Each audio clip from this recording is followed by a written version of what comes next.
Hi students, बेटा आज हम लोग 12th लेक्चर को कंटिन्यू करेंगे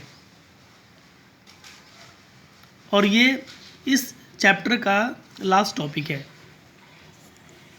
इसके बाद हम लोग नया चैप्टर शुरू करेंगे। तो मैं आपको बता रहा था law of combination. Laws of combination में मैंने दो आपको बता रखे हैं। तीसरा जो हम लोग आज डिस्कस करने वाले हैं वो है लॉ ऑफ मल्टीपल प्रोपोर्शन। ये दिया गया था जॉन डाल्टन के द्वारा और इसकी मेन जो बातें हैं लॉ ऑफ मल्टीपल प्रोपोर्शन की, ये कहता है कि जब दो तरह के एलिमेंट्स कंबाइन करके अलग अलग कंपाउंड्स बनाए, जैसे मैंने यहाँ नाइट्रोजन और ऑक्सीजन का एग्जांपल लिया है कि नाइट्रोजन के कई तरह के ऑक्साइड्स होते हैं।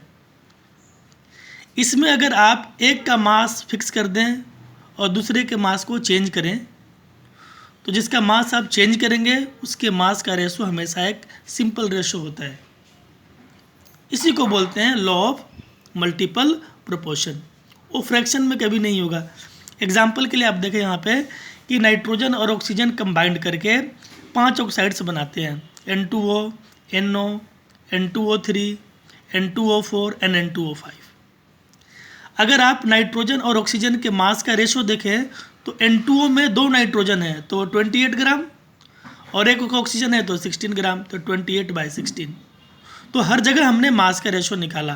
दूसरे में 14/16, N2O3 में 28 बाई ऑक्सीजन 3 है तो 48, और लास्ट वाले में देखा आप N2O5 में तो 28 बाई ऑक्सीजन 5 है तो 80।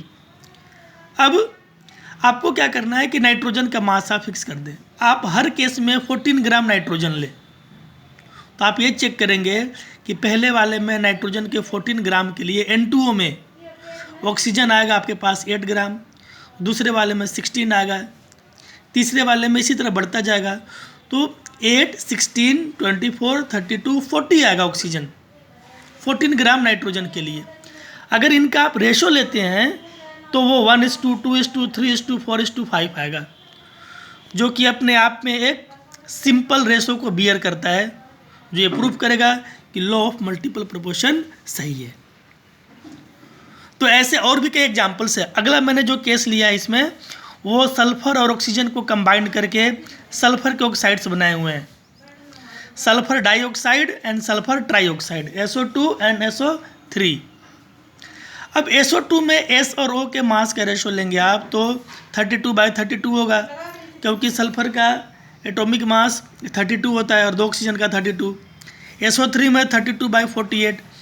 अब मैंने सल्फर के मास को फिक्स किया, 32 किया, तो पहले वाले में ऑक्सीजन 32, दूसरे वाले में ऑक्सीजन 48। तो 32/48 अगर आप करते हैं तो रेशो आएगा 2:3, जो कि अपने आप में एक सिंपल रेशो है। तो ये दोनों ही एग्जाम्पल इस बात को प्रूव कर रहे हैं कि लॉ ऑफ मल्टीपल प्रोपोर्शन बिल्कुल सही है।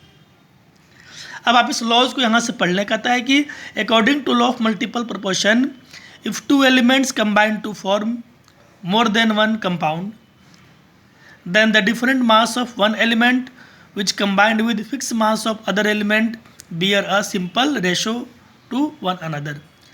मतलब एक का मास फिक्स कर दें, दूसरे का मास वेरी करें, तो जिसका मास वेरी हो रहा है उसका रेशो हमेशा एक सिंपल रेशो होगा। It is called law of multiple proportion. Next जो हमारे पास है बेटा वो है लॉ ऑफ गैसियस वॉल्यूम। ये फोर्थ है, लॉ ऑफ गैसियस वॉल्यूम।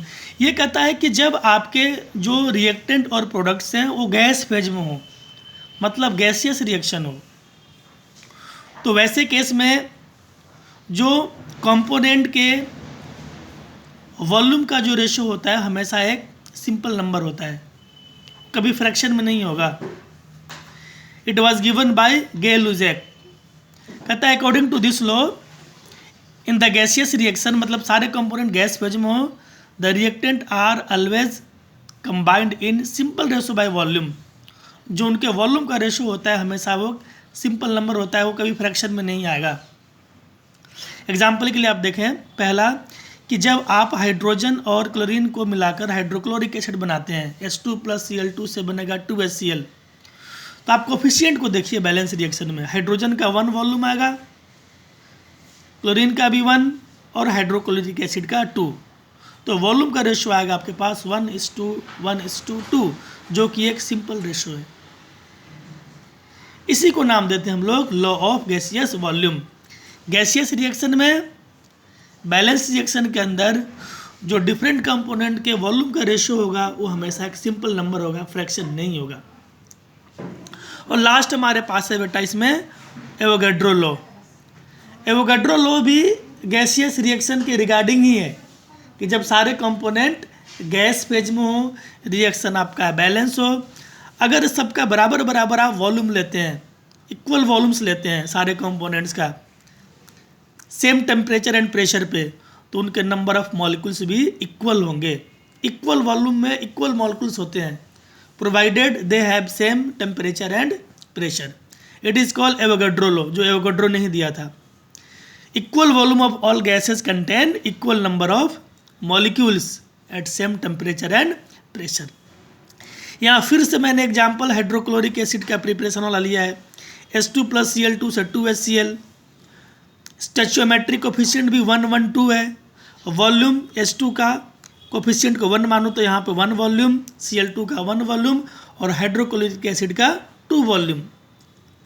अब अगर मैं सबका एक एक वॉल्यूम लूँ, मॉलिक्यूल्स की अगर आप बात करेंगे तो पहले वाले में n मॉलिक्यूल, दूसरे में n मॉलिक्यूल और हाइड्रोक्लोरिक एसिड में 2n मॉलिक्यूल्स, तो इसके 2 वॉल्यूम में 2n मॉलिक्यूल्स हैं। अगर 1 वॉल्यूम में लूँ तो यहाँ भी n ही मॉलिक्यूल्स आएगा। तो सबके इक्वल वॉल्यूम में इक्वल मॉलिक्यूल्स आ रहे हैं, जो इस बात को प्रूव करेगा कि एवोगैड्रो का लॉ सही है। तो ये हमारा यहाँ पे चैप्टर होता है फिनिश। वैसे इसके और जो कुछ बातें बची होंगी वो कल मैं एक लेक्चर में बना के आपको फिनिश कर दूंगा। और हम लोग अब आगे नेक्स्ट लेक्चर में जो नेक्स्ट यूनिट है उसको स्टार्ट करने वाले हैं। तो यहाँ तक एक बार आप फिनिश करें, नोट्स बनाएं। Thank you.